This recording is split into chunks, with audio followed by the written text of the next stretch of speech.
Hi everyone, this is Group 3's presentation. Our group is made up of Michael, Lindsay, and Leah.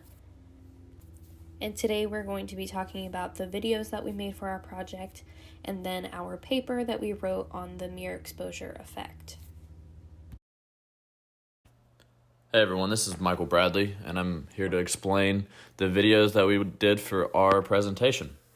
So for the first video, we did a short film, a deception short film, where the person in the video was selling headphones, and they said that they had never been used before, but in fact, it shows that they have been used before, and the person selling them was lying and deceiving the buyer to try to get more money out of them. Now for our second video, we did a sequential persuasion commercial that involves the "that's not all" tactic. So this commercial is about earrings from Earrings and Things NC. First, it shows the earrings they have to offer, and then once it runs out of the earrings, it transitions into a hook that's saying "that's not all," and then it'll show off the extra products that they also sell. The second commercial that we did was an emotional appeal commercial, and it's about a military wife that is waiting for her husband to come home but gets a call that he has unfortunately passed away. And then it shows her packing up some of his stuff and the memories between the two of them, and then it transitioned into a USAA bank commercial and how they support active service members, vets, and those that have been killed in action, and the family members of those service members.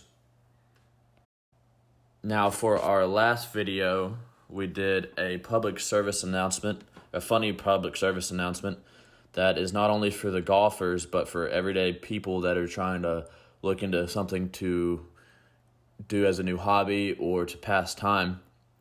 This shows the funny and new and bad side of golf and how most people are not really going to be that good.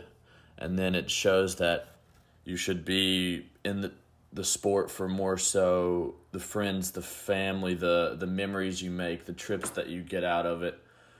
And then at the very end, it's also just hoping that one day you'll be really good. Overall, all these videos show us many different perspectives and forms of persuasion, like the deception video and not knowing when somebody might be telling the truth and when somebody might be lying, or the "that's not all" pitch to try to rehook you back into buying more things, or the emotional pill commercial that makes you feel connected with, for example, the bank in the commercial, and the funny PSA, which is just getting out to the public like, hey, it's okay to be bad, or it's okay to not be the best, but as long as you're having fun and having a good time, carry on with it. So next we will be talking about our paper that we wrote on the mirror exposure effect, where we did a literature review and we proposed a social experiment having to do with the mirror exposure effect. Hi, my name is Leah Ertl, and I did my part of the paper on the literature review. So today I will be reviewing some previous studies that have been done regarding the mirror exposure effect, which was our chosen social experiment to speak on. So first, to start off, the mirror exposure effect is an effect that has been vastly tested, and it's the idea of companies taking a neutral phenomenon or item and trying to increase liking and interest from their clients or their audience.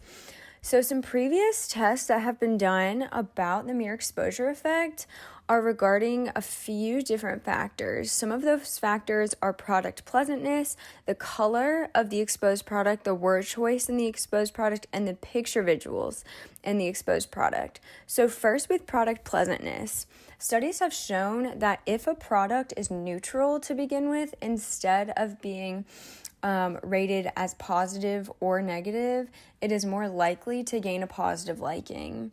So there was an experiment done with odors, and there were participants, and it was found that the smells that were rated by the participants as neutral were the ones that increased positive liking the most. So after repeated exposure of those smells, instead of the unpleasant smells being rated as more positive, or the already positive smelling odors rated as more positive. Actually, the neutrals. The neutral smells were the ones that gained the most positive liking. So product pleasantness means that if your item starts off as neutral, then it's most likely to gain that interest from your audience. The second is the color of the exposed product. Another study also showed that color produces memory and cognitive stuff in your brain. So if you are putting colors on your signs, repeated the same color over and over, that is more likely to produce memory of that product in your mind, and the more likely it is to gain positive liking. So along with the neutral aspect of your product that you also want to repeatedly have the same color on your advertisements. A third study was done on the word choice in your exposed product, and that was found that words that were repeated more gained a positive liking, as well as words with positive connotation gained a more positive liking. So if your signs had the words, this tastes great, that positive connotation of the word great, if that's repeated over and over, you're more likely to gain a positive liking than if it has a word with a negative connotation or a neutral connotation. And the fourth study was done on picture visuals in an exposed product. So this study shows that pictures are remembered better than words.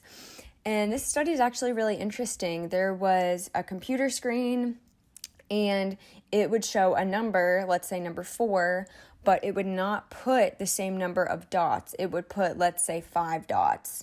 So it flashed 5 dots as well as the number 4. And it actually found that people remembered the number of dots more so than they remembered the number 4. And this really shows that picture visuals have a really big role in your memory. And the study claims that if you put picture visuals on your advertisements, that those will be remembered better than words or numbers.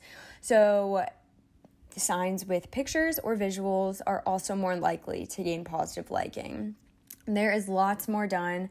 Lots of studies done on the mere exposure effect, but I found that these 4 aspects and factors were important as they kind of covered the vast majority of the playing field in the studies. So that was a little bit about what we learned about the study before we wrote our paper, as it was just really interesting to think about those different factors. This is Lindsay. I am going to be talking about the social experiment part of our paper on the mere exposure effect. So we had come up with an idea to do a social experiment about Bojangles on campus, and doing a social experiment where we put advertisements all over campus with only Bojangles ads, and taking down all of the physical signs and posters that had to do with any other restaurant on campus.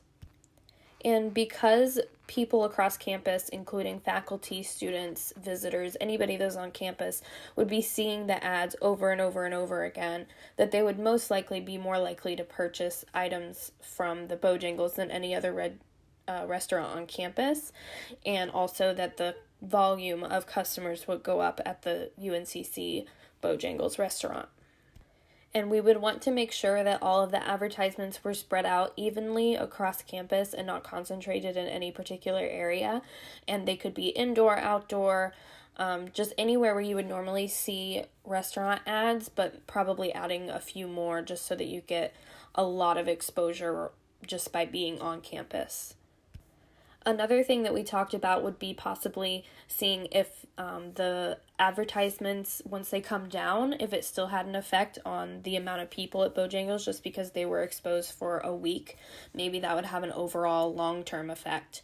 And then we also thought about maybe if it would affect the Bojangles off campus, if the closest one off campus, to see if maybe that would also be have an effect on restaurants or Bojangles that are not on campus.